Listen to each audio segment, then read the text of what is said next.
Hey everybody, today I'm going to be teaching you about one of the DBT interpersonal effectiveness skills, DEAR MAN.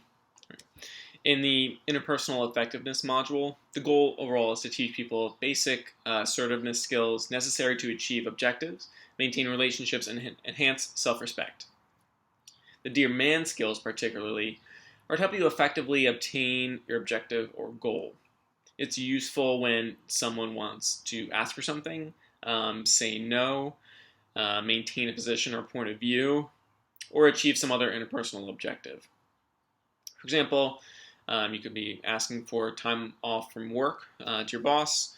You could be saying no to a friend asking you for a ride home when it's not really wise or even possible for you to do so. Or even like asking a teacher, professor for an extension on an assignment. Components of DEAR MAN include describe, express, assert, reinforce, stay mindful, appear confident, and negotiate. Okay, so let's get into some more details into each of those. Feel free to pause at any point and maybe reflect on some sort of interpersonal interaction or situation that you have coming up sometime in the near future where this could be helpful for you, or you might be experiencing some anxiety about. This could be very helpful for you to walk through it together while I'm teaching you and see how it applies or relates to whatever situation that you might be facing soon. Okay, so let's start off with D, or describe, right? The first component. So in the interaction, you want to start off by briefly describing the situation that you're reacting to, right? We want to do this in a way that's non-judgmental, stick to the facts, and is purely objective. So it's the difference between saying you're being a jerk right now, or this is the third day in a row that you've asked me to drive you home after work, right? You can think of describing as how a third-party observer might see the situation or might view the situation. Or you can think about it as how someone might submit evidence to a court. So, Your Honor, on April 9th, 10th, and 11th, John Doe requested a ride from Jane from Philadelphia to New Jersey. Okay. So beginning the interaction by describing and reviewing the facts can help ensure that the other person is oriented to the events leading to the request or the refusal or your opinion or your point of view, right? We want to start out by having both parties on the same page and agreeing to the facts. Knowing whether the other person is in agreement on the basic facts can also clue us in on some important decisions or important information, such as maybe like the likelihood of success, right? If you want a little bit more information on the how to describe, you can check out my other video on the mindfulness what skills, and I'll link that in the description, or there might be something that pops up in this corner if I can figure that out. So what are some examples of describing? So let's say a kid is trying to get his curfew extended, right? So you might start that off by saying, my curfew has been 9 p.m. for the past year, and I've consistently been home before curfew in that time, right? Someone asking for a raise at their job might confront their boss and say, I have been social media manager for 12 months and have tripled our online traffic, right? Another description.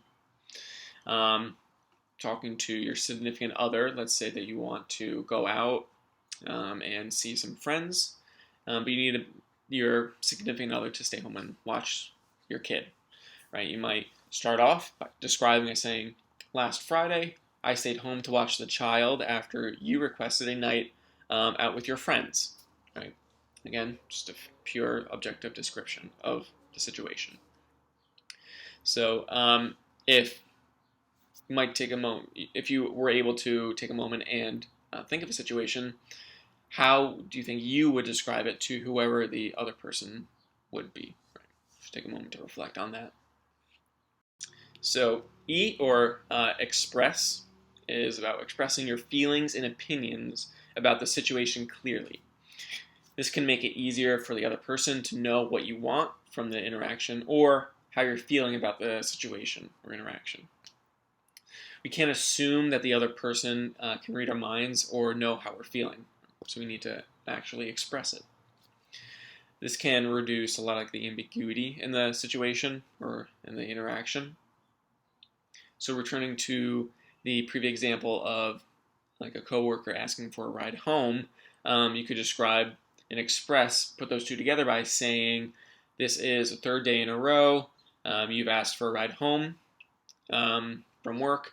This has increased my expenses and money is tight right now. Okay. So we can also extend on the previous, like the curfew example. So you could express that I believe that this demonstrates maturity, responsibility, and the ability to handle a later curfew. Right. Going back to the example of asking for a raise, you can say that I believe that I deserve a raise based on my performance, right? Or I believe that this is fair for me to go out with my friends this weekend based on the other example of asking your significant other to go out. So next we want to assert our wishes by asking for what you want or saying no clearly, okay? Again, we can't expect the other person to know what we want or want them to do if we don't explicitly tell them, right? So we want to be clear, concise, and assertive. So it means confidently saying, I have to say no to driving you home tonight, right? Note that that was assertive, but not aggressive, right? I didn't tell them that I'm never going to drive them home again, ever as long as I live, right? Being aggressive can damage the relationship and may come back to bite you if maintaining that relationship is important for you or helpful. It can also impact the likelihood of success if you assert aggressively, right? Overall goal is to achieve success in this interaction. Acting aggressively just lowers that chances. We want to increase our chances as much as possible. Let's see. So with the curfew example, again, you can say, I would like to raise my curfew to 10 p.m. So at this point, you actually state what you want or what your wishes are. Okay. With the example of asking someone your significant other to watch the kids, you might specifically say now that I would like you to watch the kids tonight so I can see my friends, right? Your wishes here are explicitly known. All right, so next we move on to the R of Dear Man, which is to reinforce, where we want to reinforce the other person. What this basically means is to identify something positive or rewarding that would happen for the other person if they give you the response you want. Sometimes something physical isn't an option, so providing praise, for an instance, can be very effective. Simple form of appreciation can go a long way. So you can let the other person know how granting your request will help them, help you, or help a situation. Essentially explain the benefits of granting your request or accepting your no. Right? You can reinforce in the car ride example by stating that you would really appreciate it if they could accept that you can't always drive them home. Right? Again, it's simple, just providing appreciation or stating your appreciation. You could also explain to your parents in the curfew example about how much you value spending time with your friends and how maybe staying out later allows them to have some more alone time and keeps you away from your computer screen. Right? So they have some incentive as well to want to let you do the thing that you want to do, and it's also true. It's like also saying how getting a raise would make you a lot happier and more motivated to achieve higher, and therefore probably be more productive. Right? Again, the reinforcer is that being more productive is going to result in more prosperity, more gains for the company or the boss who you're presenting this argument to. Right? So what are they getting out of this interaction? Or what are they getting out of whatever you're asking for or saying no to? Right? We know that motivating people with positive consequences tends to be more effective than punishing. So by linking your request to consequences that people desire, you increase your chances of having them agree. So now we move over to the man portion of Dear Man. So the M in man stands for mindful. More appropriately, it stands for be or stay mindful. This means staying focused on your goals and not letting yourself get sidetracked or distracted. So you might have the urge when feeling uncomfortable to escape or give in, especially in an interpersonal interaction. So if the request or need to say no is really important to your goals and values, giving in prevents you from reaching your goals, and this makes it less likely that you'll get your needs met the next time something like this arises. So the next time you want to ask for something, right? So two techniques are effective here. The first is something called broken record. Okay? This is just persistently saying no, keep asking, or expressing your opinion over and over and over again. Okay. You can start the Dear Man over completely, or you can just repeat individual components as you find necessary or see fit, whatever is most appropriate. This is to help you keep focused by allowing you to not have to think about something different each time. You don't have to think of like a new argument. You have something that works, right? You can stick to what you know to be most effective, right? The Dear Man skill. The next strategy is ignoring attacks or diversions. Okay? So the other party may be motivated to change the subject if they don't want to grant permission or maintain the request you want to say no to. Right? They may also be motivated to go on the attack. Right? If you respond to those attacks, though, give the other person control over the conversation, and this reinforces their behavior. If they learn that attacking gets you distracted and away from the request, they'll be more likely to do that again next time you ask because it's effective and gets rid of their discomfort by getting you to talk about something else. Right? The A is appear confident. Okay. Something important to mention is that it is appear confident, not be confident. It's perfectly reasonable and understandable to be nervous in an interaction or difficult conversation, and appearing so can interfere with effectiveness. So this portion can take a lot of practice, but continually exposing yourself to these situations can help decrease your anxiety or fear over time. Right? It's just keep practicing these things and it gets easier.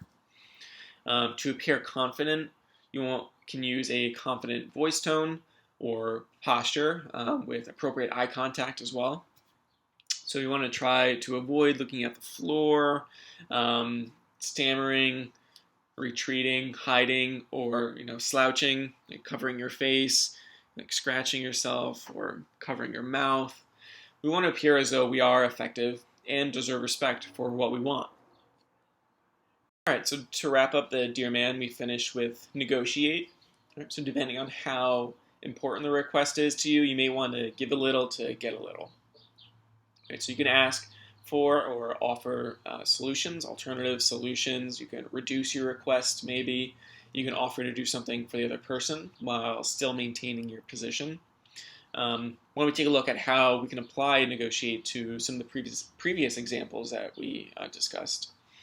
So in the example of saying no to the coworker who's continually asking you to drive him home, so let's say money is really tight for you, you can maybe ask the coworker to throw you some money that'll cover gas to get to both your house and their house as well, assuming you don't have any time constraints. So if time isn't a factor and it's purely money, one solution is just saying, yeah, I'll drive you if you can cover gas to get to your house and mine. Or you can ask them to buy you dinner on the way home. So yeah, I'll drive you home if we could stop at a McDonald's and I can get whatever I want. Right? You might even be able to turn a profit in this case and maintain the relationship if maintaining the relationship is important to you. So going back to like the curfew example, if your parent denies the 10 p.m. curfew extension, you can counteroffer with 9:30. See how that works out for them. Or further attempt to negotiate a time. In the example of asking your significant other to watch the kids, You might offer to bring home some, if you're going to a restaurant, a meal or dessert from wherever you're going, and bring it home to your significant other in exchange for watching the kids or doing the request, right? You could also ask the other person if they have any ideas, which can be a really effective strategy. So you can simply ask someone, how do you think that we can go about solving this problem? So all the components that I just described serve to increase the chances of getting what you want out of whatever interaction you might be experiencing. One final note that I want to stress is that although Dear Man skills can help increase your chances, it doesn't necessarily guarantee success, right? It just helps you a little bit, puts the odds a little bit more in your favor. So you can think about it, if you've ever played blackjack, right? So you can play your hand perfectly in blackjack, you can play by the rules, and increase your odds of winning based solely on your actions, right? Even by a very small amount, playing by small percentages. But you never really know what card the dealer might be hiding or what card the next card pulled might be, right? You can only play based on what you see and what you know to be effective, what you know the best strategy to be is. Dear Man skills, just like that. You don't really know how the other person's going to react, but if you utilize these skills and practice them, it can help you slightly or moderately, even more, help with your chances of having success in that interaction. Right, so let's just finish this off by running through a full example of what this might look like. So let's say that you have a roommate who doesn't really do his dishes very often. After he cooks, he'll just leave them maybe in like the sink or on the counter. And it's getting kind of annoying for you, in addition to being like a time constraint if you have to use those dishes. So Dear Man can be really helpful here if you have the goal of getting your roommate to pick up after themselves a little more frequently. Okay, so it might start off with like, hey John, the dishes that you've been using have been sitting in the sink and on the counter for about a week now. I would really like to use some of those dishes and pans, and I don't really think it's fair that I can't use them unless I clean up after you. Okay. I would like you to clean your dishes and pans when you're done using them. It would make me ecstatic, and I would really greatly appreciate it if you could do that for me. If you can, I'm willing to take out the trash on Sundays if you could do this for me. Okay. So that's what the Dear Man might look like from start to finish. You might run into some issues if the roommate maybe starts coming back at you, maybe starts attacking you. Again, just try to use those other components. So you could ignore any personal attacks. You could make sure to stay very focused on the task at hand, what you're trying to do. You could try to do the broken record tactic as well. Keep repeating yourself. Try to appear confident as well.